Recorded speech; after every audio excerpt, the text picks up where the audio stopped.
Well, the New York Times is taking OpenAI and Microsoft to court. It's filing a federal lawsuit today against the maker of ChatGPT over copyright infringement.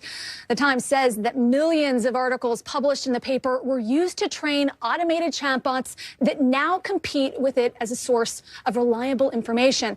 And while the Times is the first major American media organization to sue the companies over copyright issues like this, it follows authors like Sarah Silverman, who sued OpenAI and Meta earlier this year over similar concerns related to her book. We've reached out to both Microsoft and OpenAI for comment. So far, we've only heard back from OpenAI. It says it's, quote, surprised and disappointed with this development and hopeful that it will find mutually beneficial way to work together, as we are doing with many other publishers. NBC legal analyst Danny Cevallos is here to break this all down for us. Danny, can you walk us through what these allegations mean exactly? How does this work?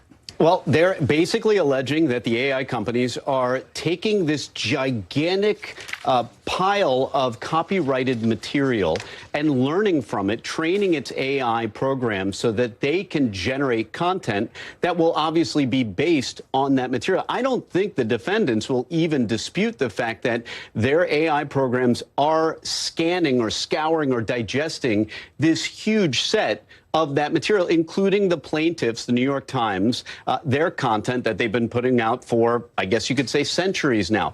I don't think that's much in dispute. What will be in dispute in this case is what are they doing with it? Because that'll be key to copyright. When you think about it, what these companies are doing are exactly what you and I do. In fact, the legal stuff that I talk about today, the words that come out of my mouth, are from me reading copyrighted materials by law professors on this topic and then spitting it out as my own without crediting them and without paying them a dime, even though I consumed their copyrighted materials. That's exactly what AI is doing. The thing that scares plaintiffs like the New York Times is that AI can churn out content and it can be remarkably close to the original content, and nobody's going to be compensated for that. And in some cases, it's a verbatim account of what the New York Times was reporting. So how is the court going to be weighing this question?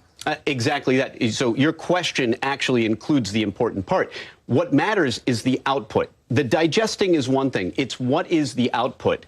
Is it identical or very close to what the copyrighted material is? Then you have a problem. But if it's inspired or it's just derivative, then you might not have a copyright violation. And then you get into secondary issues of who's really doing the copyright violation. Is it the program or is it the human asking the program to commit a copyright violation? It's the age-old, you may not remember, but back when I was a kid, you had two tape deck boom boxes, which are probably made mostly for copyright violations, for taping one music to the other tape.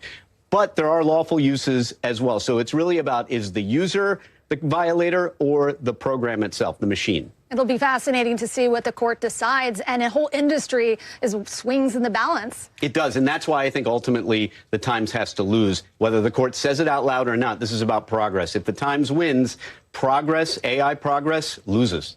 Danny Cevallos, thank you so much.